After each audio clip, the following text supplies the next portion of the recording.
Good evening, esteemed chairs, vice chairs, ranking members, and members of the Planning and Development Committee. My sincere condolences to Senator Cassano and his family.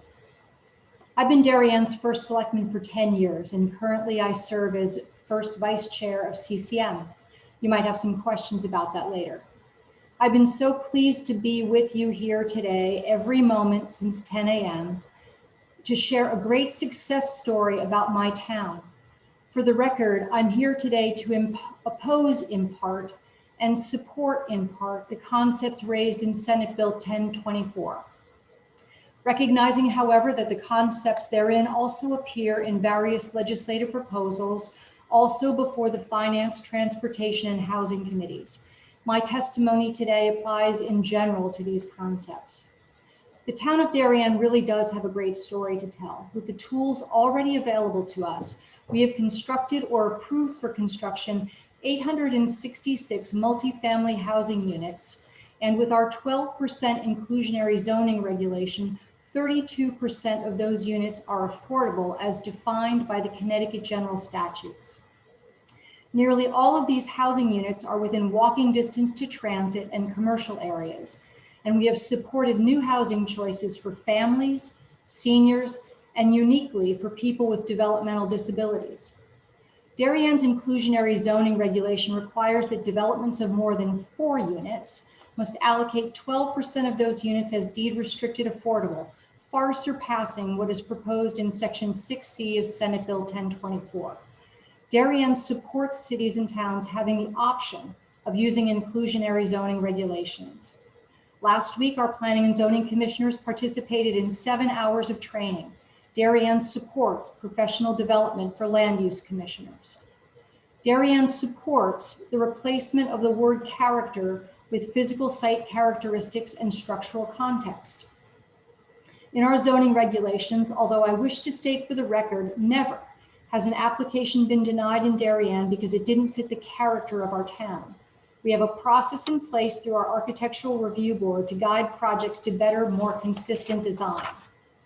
Darien supports a not to exceed minimum parking standard as articulated in lines 316 through 318, but strongly opposes eliminating this minimum standard for areas within a half mile of transit stations and a quarter mile of main street corridors. Eliminating minimum parking standards will create unsafe on-street parking conditions for pedestrians and bicyclists, and is in conflict not only with the good work of Connecticut DOT that they've been doing to enhance pedestrian and bicyclist safety, but also with Section 4B2 of this very bill requiring zoning regulations must lessen congestion in the streets. Darien strongly opposes, as of right, multifamily housing development within half mile of transit stations and a quarter mile of main street corridors. This development, as stated earlier in my testimony, is happening organically in our town without state mandate and importantly, with the support of our community. Thank you. I have more to share, but you have my testimony in your inbox. I am happy to take your questions. Thank you so much for sharing, First Selectwoman, and I appreciate your time and patience today. I see Senator Wong has his hand raised. Thank you, Mr. Chair, and welcome, First Selectwoman Stevenson. You talked a little bit about what you were going to finish. Could you take the time and finish what you wanted to say? Sure. I feel strongly that we can't take the voices of neighbors to these 4 or more unit housing developments away from them. As we've seen for over 12 hours today, the public input process is vitally important to democracy. And I would hope that we would value that in the context of zoning applications in the same way that you're valuing that highly today. And the last thing that I want to say is that Darien does support and is currently considering some additional changes to allow accessory dwelling units in our town, as many towns have done. And we're also looking to increase the percentage of our inclusionary zoning regulations. So we've taken, yes. And you know, you cite that as examples of a town that took the initiative on its own because of a compelling need to update your housing needs. You're also the first vice president of CCM. I'm hearing from Joe DeLong to many of the proponents and Mr. Alvarez say the unanimous support of CCM of the desegregate Senate Bill 1024. Could you offer some additional insights of how we question the process where there may be some concerns about that representation? Sure. The very first thing I want to do is compliment CCM staff. They really have incredible people working at CCM.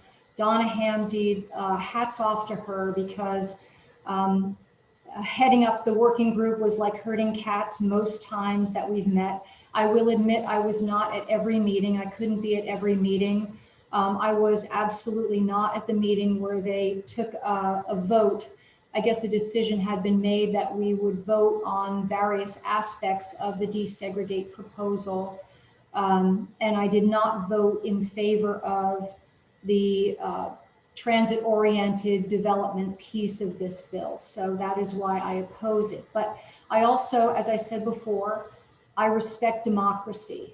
And if the majority of that working group supported the concepts moved forward and became what is Senate Bill 1024, and then the testimony of the CCM working group. I think the testimony has been modified to reflect that. There were things in it that we all liked, and there were things in it that we didn't like. The most notable pieces of this legislation are the elimination of minimum parking standards and the as-of-right development near transit hubs and Main Street corridors. Those were the two elements of the bill that I opposed. But again, I respect the democratic process and the will of the majority of the committee rules. But it certainly has represented a unanimous decision. But could you also share your experience as the former president of WestCog, Western Connecticut Organizations of Government, and their position on these proposed bills? It seems to be inconsistent with the representation that it is a unanimous approval process as presented by CCM. Well, I think that we can all agree, and I did have a good conversation with Joe DeLong, that on bills that become this sensitive, and I think that he is a very astute executive director. He can see when bills are becoming very controversial, that there should be a process for wider outreach to the larger membership of CCM. WestCog, most of the towns in WestCog do not support Senate Bill 1024. I hope that you're all still engaged when you get to hear from WestCog's Executive Director, Francis Pickering. He is very eloquent and very knowledgeable on this topic. And I've certainly learned a lot from him in the process. Thank you. I appreciate your time, and I appreciate the good work that you've done for Selectwoman Stevenson. Moving forward, what would be some suggestions you could offer this committee in regards to the common goal that we all share? But obviously, there's so much emotion. There's so much kind of juxtaposition of different kind of emotions. What do you suggest moving forward? What we could do to create positive forward-moving solutions? Sure, thank you. And in my written testimony, I noted this for you, that we've all been tasked to develop an affordable housing plan by the summer of 2022 under 8-30J. I would respectfully ask that you not move this bill forward this year. Give us the chance to do that work that we've already begun. I think you're going to be very pleasantly surprised with what you see from municipalities, especially mine. So give us the opportunity to fulfill the mandate that you've already given us, and let's have a conversation at that time if things are not moving in the direction that the state needs to move. I appreciate that, and I think that's an important message moving forward. this hearing is long enough because it was necessary for all viewpoints to be heard that may not have been heard prior to this engagement of a public process. So perhaps we can all just kind of recollect, take a step back, and work with CCM and look at the recommendations you just made. So I really appreciate Your 5 minutes are up. your leadership on this matter. Thank you, Senator. Thank you, Senator. Representative Winkler. Yes, thank you for your testimony. I asked an earlier witness if, was it 830J? If a town produced a report like the Plan of Conservation and Development, which sometimes is ignored in real life, it just sits on a shelf somewhere. If the town came up with its 830J proposal and then just never implemented it, what would be the enforcement provision? I'm not sure. I don't believe that the legislature has built in an enforcement component into 830J. There's Okay. certain, so, that's a matter for the legislature to take up, but we don't undertake plans that we put on the shelf here. We refer to our town plan of conservation and development all the time here in the town of Darien. So it would be our intention in the town of Darien to use the 830J plan as that roadmap forward. Excuse me one moment. Thank you. No problem. My custodian is leaving for the evening, so. But no enforcement. So on the committee that CCM had, what was your role? Did you represent your town? What was your participation? Sure. I proactively opted in to join this housing working group because I knew that they would be adjudicating the Desegregate Connecticut agenda. And I'm very mindful of that.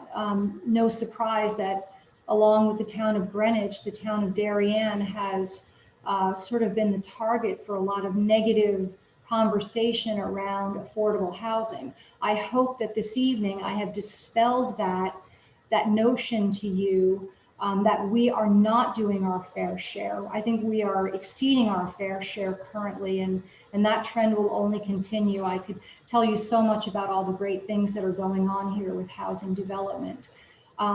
So my goal was to, in my capacity as first selectman of the town of Darien, join that committee to work with my peers and collaborate on what hopefully could be a good outcome of a housing agenda.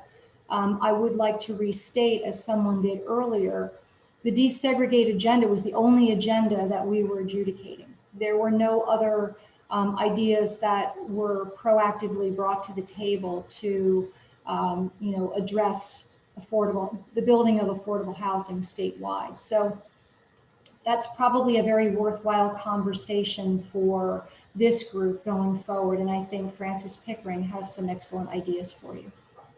It seems to be an impressive group. Why didn't any of you bring any other ideas to the table? We had Mrs. Bronin at the table most every meeting. We had the mayor of Hartford at the table most meetings. So it was a very directed conversation toward the ideas that were in the desegregate agenda. I want to thank Kevin Alvarez for acknowledging that we were able to make some modifications to that agenda. Yes, the town of Darien was the town that opposed having the TOD development around all train stations, because in fact, my town is impacted by 6 of them. So basically the entire town of Darien would have as of right multifamily housing, which I found to be a hardship for my residents. That was just the context of that working group and why it was constituted. So when the proposal went to the executive board, it was passed, what was it, 24-0 with 2 abstentions or something like that? To the board of directors of CCM? Yes. That I didn't see the record of the votes. I think that Donna kept the record of the votes, or Joe DeLong did. That is true. I was looking back in my notes. I believe the CCM board met on March 4th. The final bill language dropped on March 9th, I believe. The working group convened for a last meeting on the 10th of March. And then the final CCM testimony was drafted on March 11th.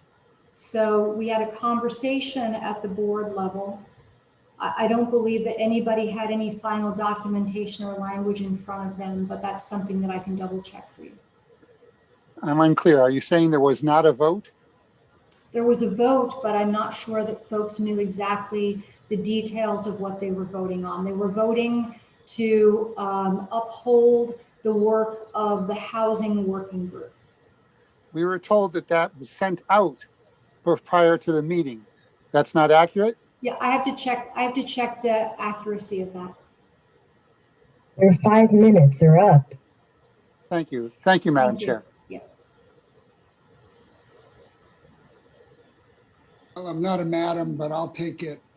Last time I was Mr. Speaker, and this time I'm madam. Representative McCarthy Beatty. Gosh, I forgot I wasn't muted. I was sitting here laughing. Oh my goodness. Thank you very much, Mr. Chair. Yes, I know it's late, but I think a bunch of us are still wide awake. I'm one of them. Madam First Selectwoman Stevenson, thank you so much for spending the whole day here, but also for participating in the process throughout as you did. And I think that if nothing, the conversation today has made very clear to us that we have quite an array of issues ahead of us. We have issues related to land use that impact the physical land in terms of the environment. We have issues related to affordable housing, and we have issues and questions about process today. And one of the things I wanted to touch base with you about, and you said you're here today on 1024, I wondered if you were at all familiar with 6107, which has been passed in prior years, versions, very similar versions, 2 years ago in the House with a broad bipartisan majority, and then last year out of committee with just one vote against. And that has a section in it specifically with respect to the 830J creation of the affordable housing plans. Is that a bill that you're familiar with at all? I'm not intimately familiar with it. I'm familiar with the plan that was part of that. The town of Darien has planned and has expended monies to fulfill our obligation to draft that plan. Great, and that's actually, that was a separate bill previously that requires that towns do have that. And I'm very, very glad to hear that you all are moving forward. I just wanted to point out that that bill, 6107, which is also on today's agenda, in section 3, line 249 beginning, would require a working group to be convened to recommend guidelines and incentives for requirements with the 830J plans. And I think that's one of the things I hear you saying pretty clearly is that you're committed not just to a plan, which is the first step, but to taking action and actually developing housing alternatives for the residents of your community. And I think I just wanted to point that out. And you had mentioned that before, so I thank you for your testimony and your time here today. And I turn it back to you, Mr. Chair. Thank you. Thank you, Representative. I see Representative Fiorello has her hand raised. Thank you, Mr. Chair. Thank you for Selectwoman Stevenson. So great to see you. You spoke about democracy and maybe the majority voted, so then that's the way it's going to be. But actually, I mean, as the head of a town in the United States, you know that our country is not actually a democracy, but a constitutional republic. And it's actually designed to protect the rights of the minority. And I think maybe that's what's really, troubling in this is that it is a forced legislation on everyone, and there might be some towns among us that either can't or it just doesn't fit, and they won't have a way to not be a part of this legislation. And perhaps just a clause that says towns can either vote to adopt these great ideas or not would do it. Did CCM ever discuss the idea of putting in a clause where towns can choose? To my recollection, no, that was not discussed. I think that's a great idea, though. Darienne's gotten to where we are because of the tools that are available to us and the sharing of great ideas among other towns on how they've been able to achieve their housing goals. So making everyone aware of what's available to them and how to get it done if they desire to do so, I think is a wonderful idea. Great. And you've led the town for 10 years, and we have other first selectmen here like Senator Needleman. Can you speak a little bit about what makes Connecticut so unique and how much affection we have for the towns? I've said this before, and I've looked into it and tried to understand how we never organically developed county level government. I mean, our love for each unique tiny little corner of Connecticut is so strong. What do you say about that, having led one town for 10 years?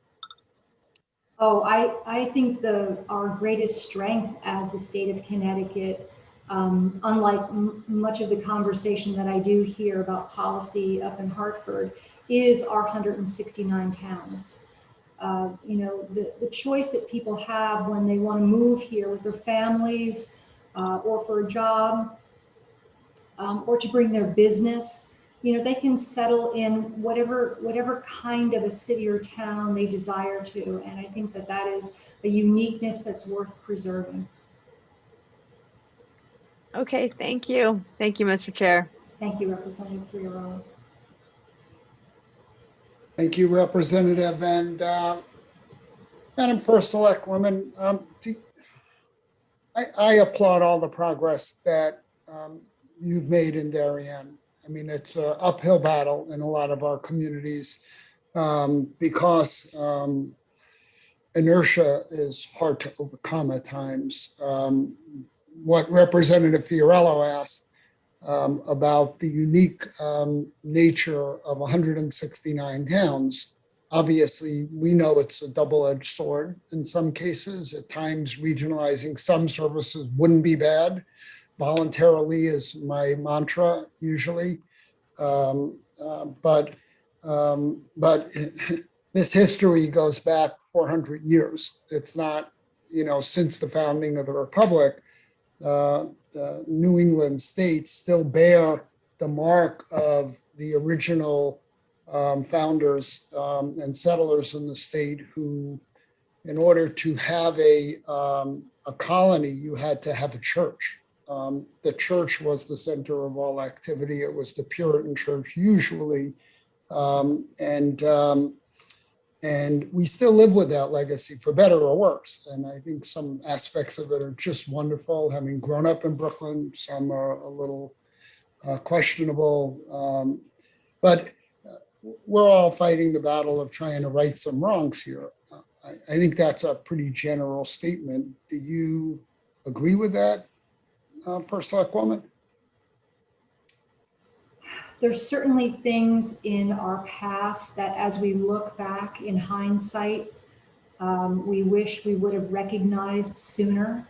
I think we've made tremendous progress, and I think that we have a long way to go. So, I don't judge us negatively. I take all the good that we've done and know that if we continue our efforts in working together, we can continue to solve the big issues and problems of our day. So, yes, but I still like the idea of the 169 towns.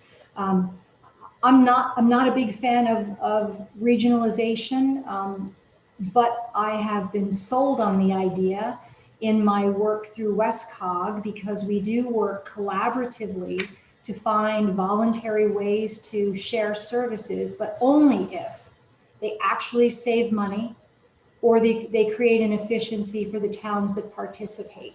So I think there's room for all of these ideas in the work that we do together moving forward. I absolutely agree with you.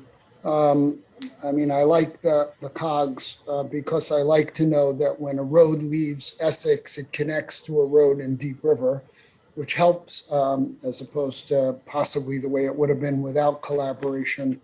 But we have a serious problem, you know, beyond just the racial component. There's a tremendous economic component with disparity in the state.